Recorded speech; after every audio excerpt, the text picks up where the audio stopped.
오늘은 빌립보서 1장 12절 이하의 말씀을 통해서 환경을 초월하여 기뻐한 바울이라는 말씀으로 우리가 은혜를 나누고자 합니다.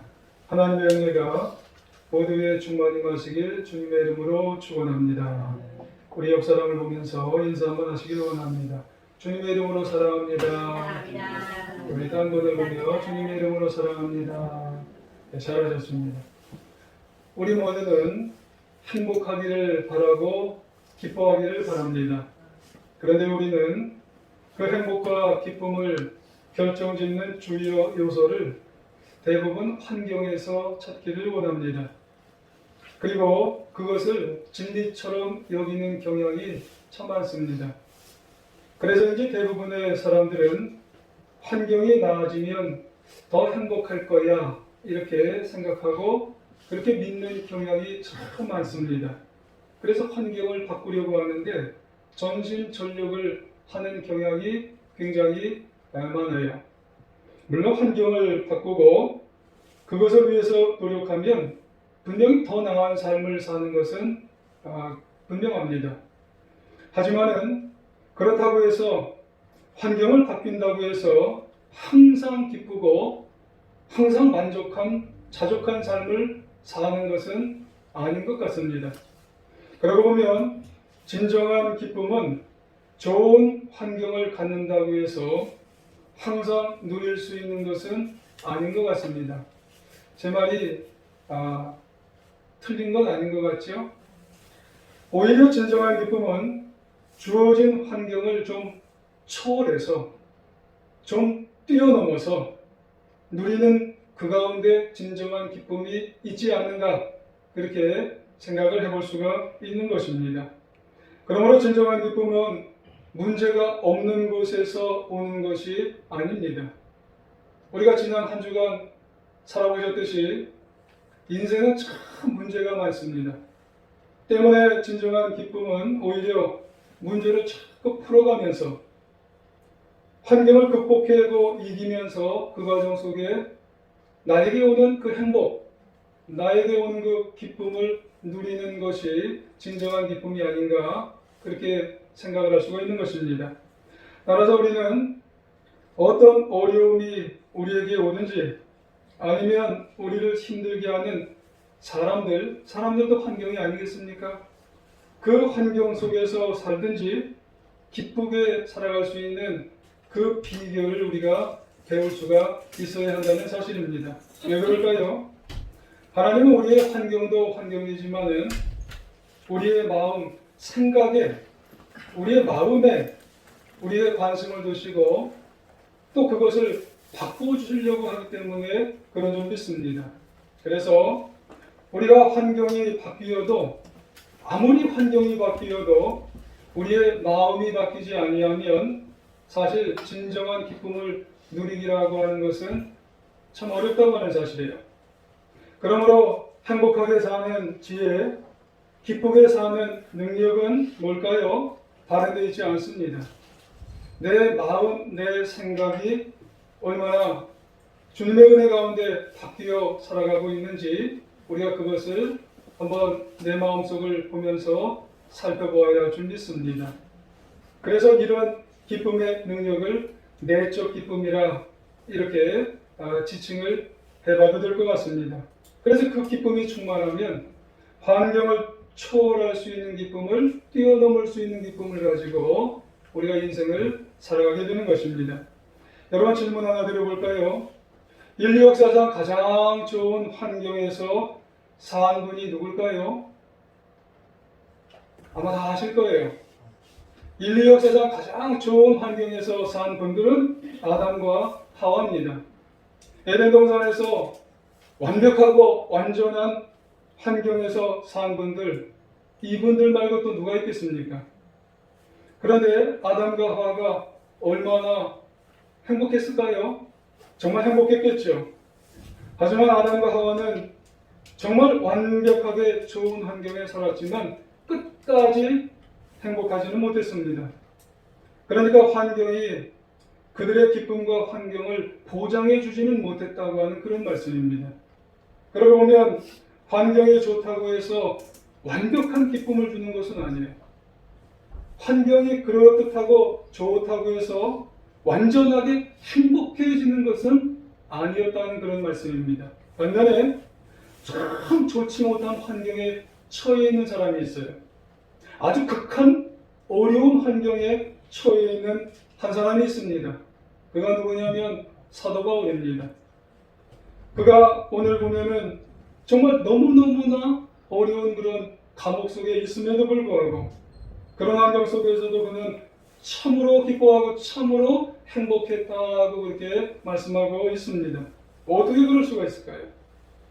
지금 바울이 처한 환경은 아주 극한 시위대 감옥에, 지하 감옥에 정말로 갇혀 있지 않습니까?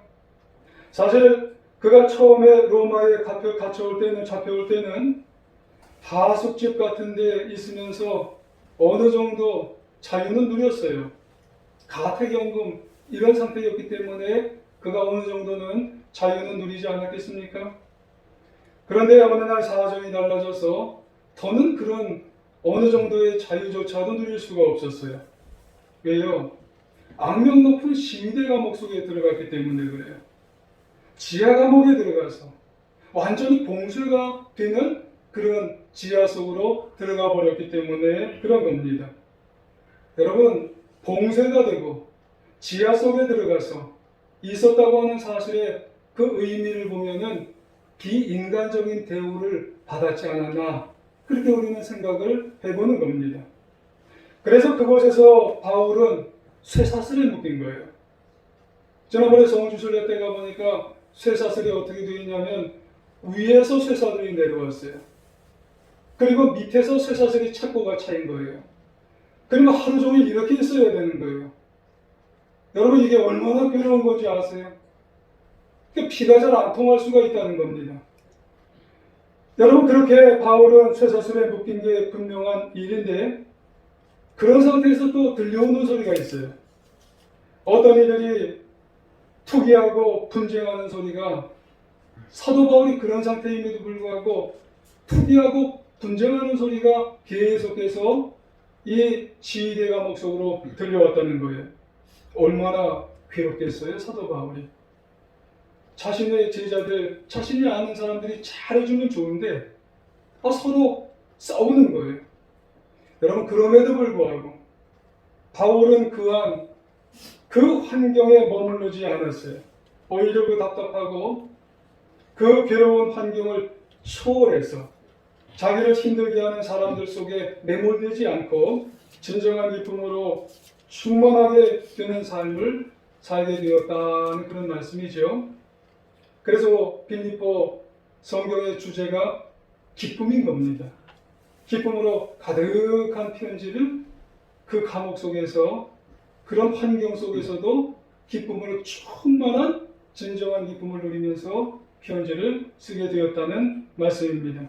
그러면 여러분, 그런 기쁨의 비결을 가질 수 있는 그런 능력이 어디서 나올까요? 오늘 사도 바울의 18절 하반부에 보면 이런 말씀을 하세요. 이로써 나는 기뻐하고 또한 기뻐하리라, 그런 말씀을 하죠. 이 말씀에서 사도 바울이 기쁨을 빼앗기지 않고 오히려 모든 환경을 이기고 기뻐할 수 있는 비결, 이유는 이로써라고 하는 의미죠. Because of I rejoice. 앞에 있는 이유들 때문에 나는 기쁨을 이기지 못한다는, 기쁨을 빼앗기지 않는다는 그런 말씀을 하게 되는 것이죠. 그러면 이 모든 환경을 뛰어넘는 그 기쁨의 비결이 과연 뭘까요? 크게는 두 가지가 있어요. 한 가지는 그리스도 안에서 자신의 존재 목적을 알았기 때문에 기쁨을 잃지 않았다는 그런 말씀이에요. 여러분, 우리도 인생을 살아가면서 여러 환경 속에서 여러분 힘들어할 때가 있어요. 환경이 나를 계속 다가오면 환경에, 어려운 환경, 괴로운 환경에 매몰될 수가 있을 수도 있어요.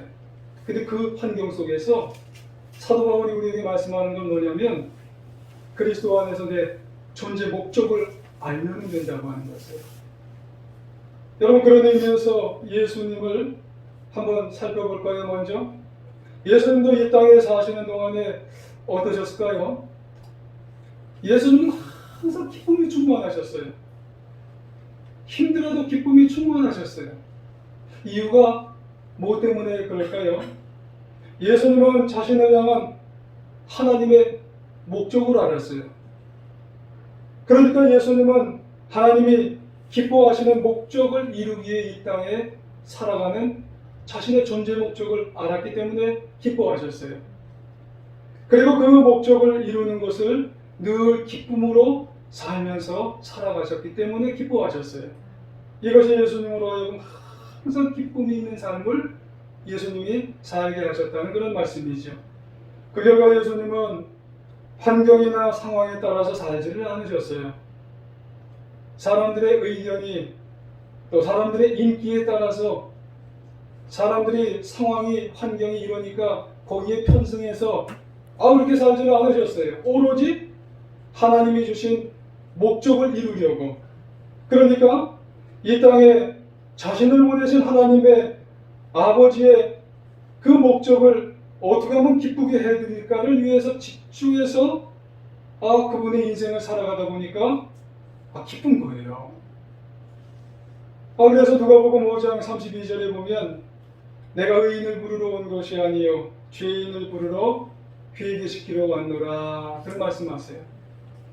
마가복음 10장 45절에 보면 인자가 온 것은 섬김을 받으려 함이 아니요 도리어 섬기려 하고 자기 목숨을 많은 사람의 대선물로 주려 함이니라 말씀하세요. 요한복음 10장 10절에 보면 내가 온 것은 양으로 생명을 얻게 하고 더 풍성히 얻게 하려 함이니라 그렇게 말씀을 하세요. 그러니까 예수님은 자신을 이 땅에 보내신 하나님의 목적을 분명히 알았어요. 거기에 집중했어요. 그러니까 어떤 상황과 어떤 환경 속에서도 기쁨을 잃지 않는 거예요. 어떤 게 아버지의 뜻일까?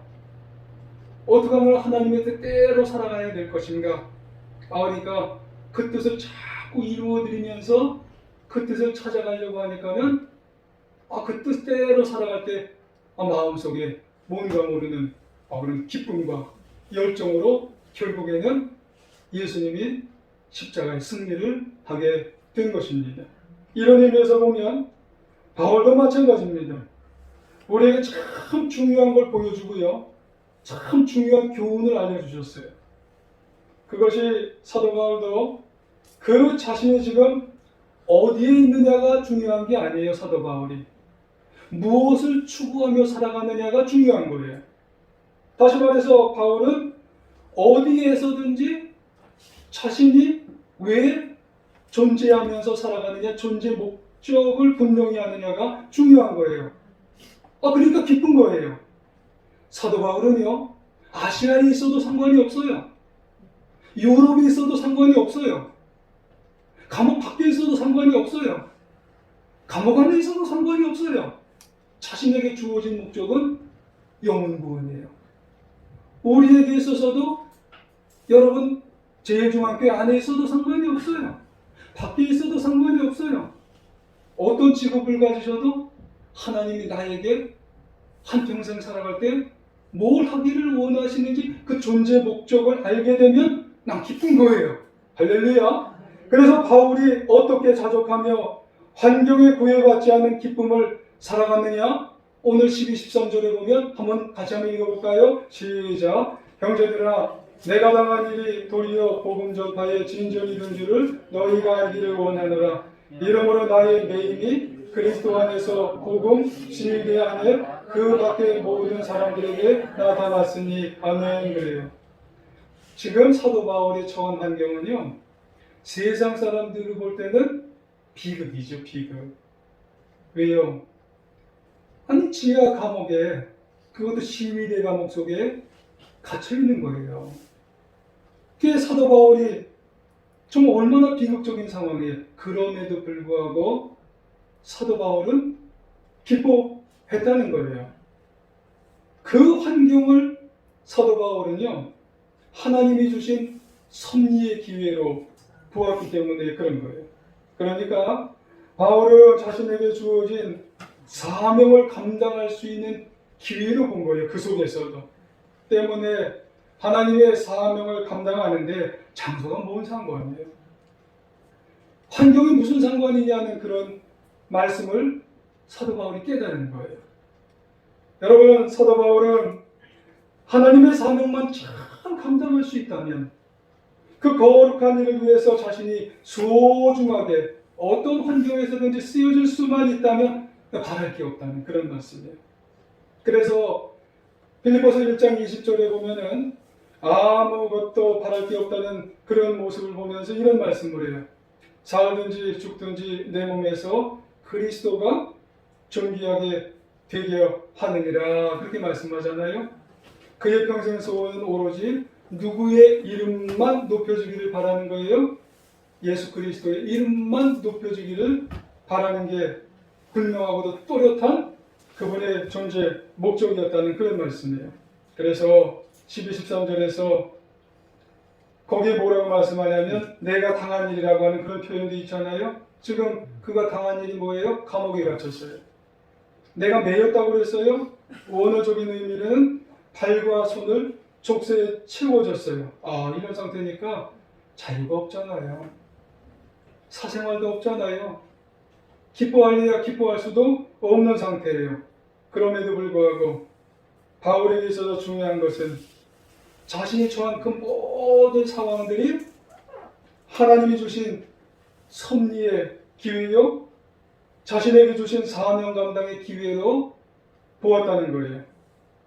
그러므로 사도 바울은 기쁘게 그것을 선용하여서 이게 복음 전파를 할 수 있는 그런 사명 감당의 기회가 나에게 있게 되었다고 하는 그런 말씀을 하게 되는 것이죠. 그래서 그가 모든 그런 어려운 환경 속에 있으면서도 불구하고 나의 본분이 무엇구나, 이걸 깨달음으로 말미암아 복음의 놀라운 역사를 결국은 잘 펼쳐나갔던 그런 자신의 사명을 이루어가게 되어서 그게 기뻤다고 하는 그런 말씀을 하게 되는 것입니다. 좀 더 구체적으로 볼까요? 지금 사도 바울이 로마 감옥, 시위대 감옥에 붙잡혔는데, 여러분, 이 시위대 감옥이라고 하는 것은 로마 황제의 경호를 맡은 특수부대입니다. 여러분, 특수부대. 당시 이 시위대 특수부대는 아무나 들어갈 수가 없습니다. 경호 맡은 사람이라도요, 아무나 들어갈 수가 없어요.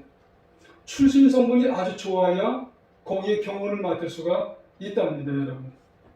그러니까 로마 제국에 충성하는 사람만이 시위대 대원이 될 수가 있는 거예요. 프라이드가 아주 대단한 겁니다. 엘리트 의식이 있는 사람만이 거기에 대원이 될 수가 있는 거예요.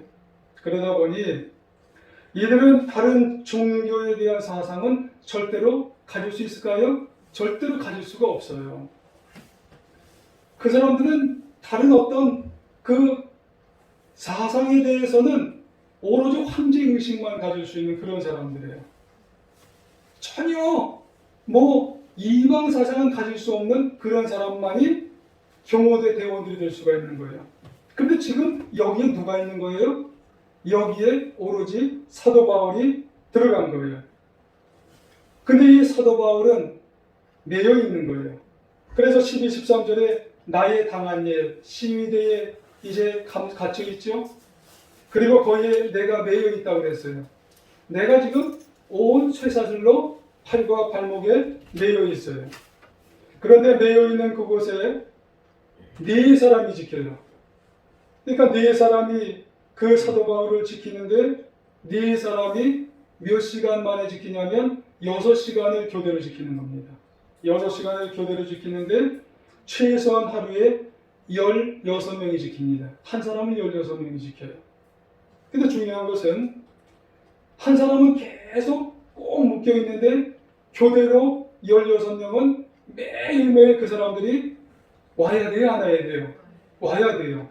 그러면은 사도 바울의 입은 열려 있어요, 안 열려 있어요? 열려 있어요. 그럼 그 상태에서 사도 바울은 지금 존재의식을 알았어요.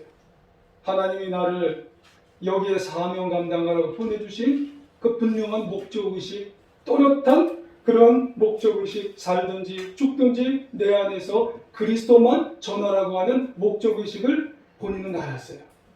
그러니까 아시아에 있든지 상관이 없고 유럽에 있어도 상관이 없고 감옥 밖에 있어도 상관이 없고 감옥 안에 있어도 시위대 뜰 안에 깊숙이 봉쇄되어 있어도 상관이 없어요.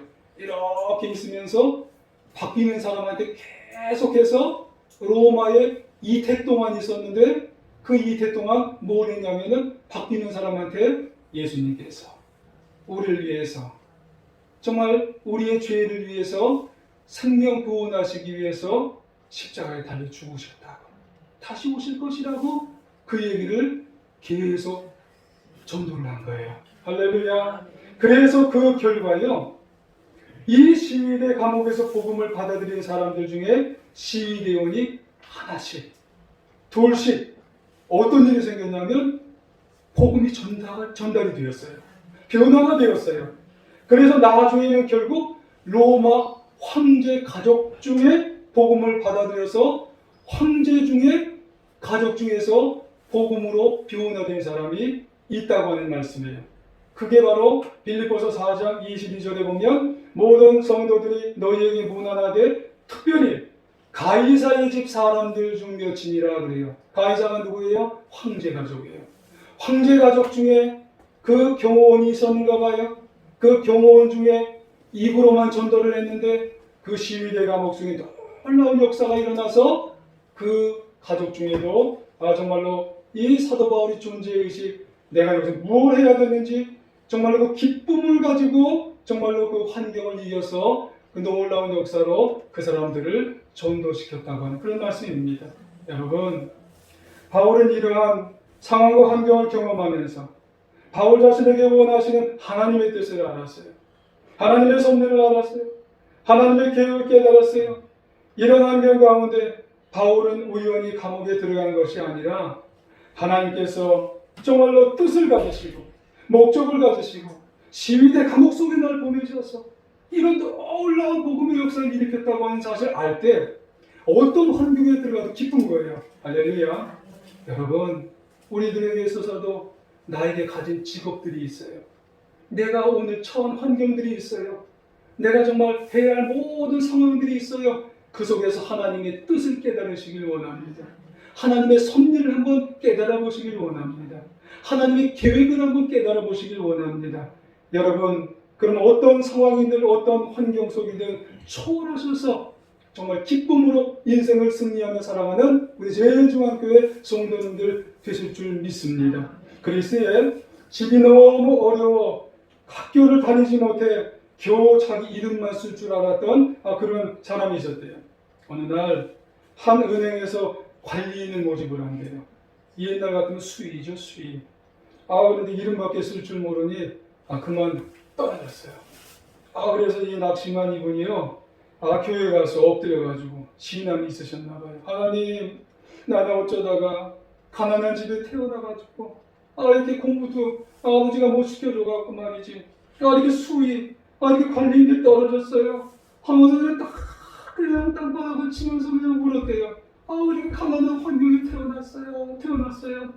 그러다가 기도가 거의 끝날 무렵 되어서 마음에서 음성이 들렸대요. 하나님이 그러시는 것 같더래요. 내 계획은 너 계획과 다르다. 이렇게 음성이 들리는 것 같더래요. 그러면서 너는 그리스에 있지 말고 미국으로 한번 가봐라. 이렇게 음성이 들리는 것 같더래요. 그래서 미국으로 향했대요. 뉴욕에 도착한 그는 일을 악물고 열심히 일을 했대요. 열심히 일하 덕분에 사업을 하게 되고 사업은 번창해서 중견이 넘어서 금융가인 월가라고 하는 것이 있답니다. 그래서 거기에 알아주는 인물이 됐대요. 60회 생일날 많은 사람들이 모였는데 한 기자가 이 사람한테 와 선생님 자서전을 한번 내봐도 될 것 같습니다. 선생님이야말로 자서전을 낼 만한 분입니다. 그러자 이 사람이 뭐라고 얘기하냐면은 난 내 이름밖에 쓸 줄 모르는데 이렇게 얘기를 했대요. 그 말을 들은 기자가 애석하듯이 만일 선생님이 글만 알았다면은 더 훌륭한 사람이 됐을 뻔했는데 얘기했대요. 그러니까 이 사람이 뭐라고 얘기하냐면, 내가 만약에 그를 알았다면 나는 은행에 수의밖에 관리밖에 지금 못했을 겁니다 라고 하는 이야기예요. 여러분, 모든 사람한테는 환경이 어렵고 힘들고 정말 못난 것 같아도 하나님은 다 그 사람한테 섭리가 있다는 거예요. 다 목적이 있다는 거예요. 내가 지금 원망하고 불평하는 것 같아도 정말 하나님은 다 그 사람한테 정말 목적이 있고 계획이 있는 줄 믿습니다. 내가 그런데 발견하면 환경을 뛰어넘어요. 기쁜 거예요. 자족한 거예요. 그리고 승리하는 인생을 살아가게 되는 겁니다. 여러분, 혹시 우리도 환경 때문에, 어떤 상황 때문에 혹시 낙심하고 진정으로 내가 지금 기뻐하고 있지 못하는가요? 환경이 이러니 저러니 하면서 내가 정말 기뻐하고 있지 못하는 그런 분이 혹시 우리 가운데 있으신가요? 여러분, 이렇게 올가의 주인이 된 분이나 오늘 특별히 이 사도 바울처럼 로마의 시위대 감옥 속에 갇혀서 완전 봉쇄됐어요. 그럼에도 불구하고 주 안에서 기뻐하는 거예요. 이 교훈을 통해서 우리도 기뻐해야 될 줄 믿습니다. 왜요? 어떤 환경, 어떤 조건, 그런 상황이 있든지 간에 하나님이 나에게 주신 계획이 있어요. 하나님이 나에게 주신 정말로 목적이 있으세요. 여러분, 그 목적과 계획을 발견했을 때 여러분, 남과 비교가 안 됩니다. 하나님이 주셨는데 그럼 기쁜 거예요. 그럼 자족한 거예요. 여러분, 그렇습니다. 우리가 처한 모든 환경 가운데서도 이 모든 목적을 깨달으며 기뻐하며 승리하며 살아가는 우리 모두가 되시길 주의 이름으로 축원합니다. 또 한 가지, 하나님은 자신이 처한 환경을 주의 안목으로, 하나님의 시각으로 보기 때문에 그러니 기뻐하라고 하는 겁니다. 여러분, 믿음의 눈으로 보라고 하는 것입니다. 지금 바울은 복음을 전하다가 억울하게 갇혀있는 감옥을 보았어요. 그리고 쇠사슬에 묶여있는 자신의 처지를 보았어요. 그러니까 절망했나요? 그렇지 않다는 겁니다. 여러분, 누가 그랬어요? 내가 가난한 것은 다 참을 수 있지만 남들에게 무시당하는 것은 못 참는답니다.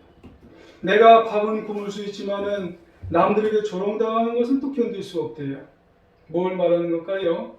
사람들은 주어진 환경 때문에 어려움을 겪을 수는 있어도 사람과의 관계, 이것도 환경이잖아요. 이런 환경 때문에 더 큰 어려움을 우리가 겪을 수가 있다는 거예요. 환경, 사람이 주는 환경은 참 이게 어려운가 봐요. 사도 바울이 지금 그렇습니다. 사도 바울이 15절에 보면 어떤 이들은 투기와 분쟁으로, 어떤 이들은 착한 뜻으로 그리스도를 전파하나니 그래요. 여러분, 여기서 투기와 분쟁으로 복음 전하는 자들이 누구인지는 정확히 밝혀지지는 않아요. 그런데 이단자는 아닙니다. 유대인들은 아니에요. 그럼 누구예요? 자기와 함께 그리스도를 전파했던 그런 자들이에요. 그런데 이 자기와 함께 동료였던 자들이 사도 바울을 경쟁하는 거예요. 순수한 마음으로 사도 바울을 위로해 주질 못해요. 그리고 경쟁하고 시기하는 거예요. 그리고 사도 바울을 굉장히 어렵게 하는 겁니다. 지금 사도 바울이 어디에 들어갔어요? 감옥에 들어갔는데도 사도 바울을 굉장히 괴롭게 하게 되었다는 거예요. 그래서 17절에 보면 그들은 그래요.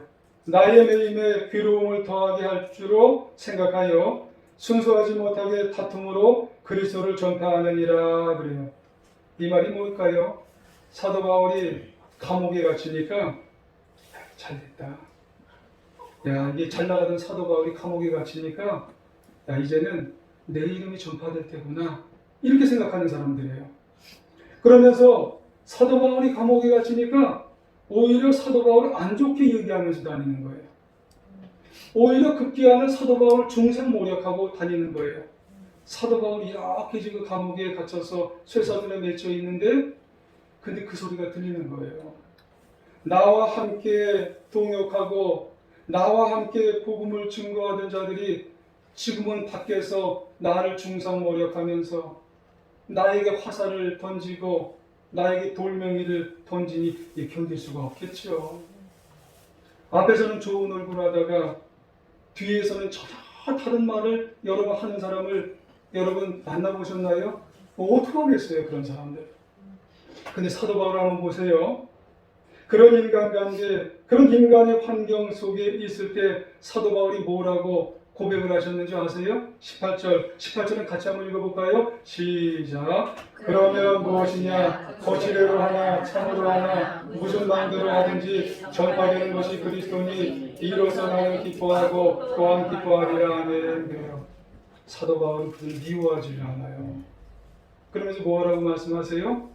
거칠애로 하든지 참으로 하든지 무슨 방도로 하든지 중요한 것은 그 사람들이 지금 그리스도를 전파하고 있지 않느냐는 거예요. 그래서 나는 기뻐한다는 거예요.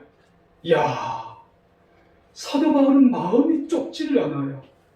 사도 바울에게 있어서 중요한 것은 시각이 좁지를 않고 시각을 넓게 보면서 거칠애로 그들이 전도를 하든지 시기하면서 전도를 하든지 아니면은 무슨 방도로 하든지 지금 내가 전도하려고 하는 예수님이 전도되고 있잖아. 나는 그걸로 만족해. 그래서 나는 기쁜 거야. 더 많은 그리스도 사람들에게 전파되는 것이 그리스도니 그걸 생각하면 나는 정말 좋아. 이런 사람들이 되길 주의 이름으로 축원합니다. 여기서 우리는 뭘 느낄 수 있어요? 바울 참 마음이 넓은 소유자구나. 여러분 이런 말 있잖아요. 천상 그리스도네. 천상 그리스도네. 여러분 그런 말 있잖아요. 여러분 그렇다면 우리 모두들도 넓은 하나님의 시각으로 넓은 믿음의 안목으로 여러분 우리가 처한 환경들을 잘 바라보시면서 낙심하지 마시고 절망하지 마시고 오히려 기뻐하면서 우리가 인간의 환경, 사람들의 환경을 나에게 어떻게 다가오든지 간에 믿음의 환경으로 보면서 그 환경들을 뛰어넘어서 우리가 기뻐하여 인생을 승리하며 살아가는 하나님의 자녀들 되시기를 바랍니다. 여러분, 우리가 내 중심으로만 인생을 살아가다 보면은요, 참 불안해요. 짜증도 나요. 애들 말로 화딱지도 나요. 내 중심으로만 생각하면 왜 나 생각 안 해줘? 왜 날 안 봐주는 거야 도대체? 섭섭해요. 여러분, 정말 어떤 데 보면 괴로워요. 그게 왜 그런 줄 아세요? 다 나 중심이야, 나 중심. 그쵸? 좁게만 생각하면 너무너무 괴로워. 왜 날 안 생각해 준다는 거야? 그럴 때 사도 바울처럼 뭐라고 하는 거예요? 거칠애로든지 참으로든지 무슨 방도로든지 하나님의 모습이 잘 되기만 하면 나 좋아. 정말 이런 모습으로 되면 우리 가운데 인간의 사람의 환경을 이렇게 뛰어넘어서 기쁨으로 인생을 살아가게 되어지는 줄 믿으시기를 원합니다. 섭섭함을 이겨갈 줄 믿습니다. 여러분 그런 모습으로 우리가 인생을 살아가서 정말 우리가 그렇게 되면 참 별스러운 것도 이제는 안 별스러워요. 안 별스러워. 이제 안 별스러워. 소심하려고 했던 것도 이제 안 소심해. 안 소심. 할렐루야. 그래서 우리가 인생을 살아가는 하나님의 자녀 기쁨으로 살아가는 우리 모두가 되시길 주의 이름으로 축원합니다. 예전에 영국의 런던에 세 분의 목사님이 사셨대요. 세 분의 목사님. 그런데 한 분은 마이어 목사님, 한 분은 스폴전 목사님, 한 분은 캠벨 목사님이에요.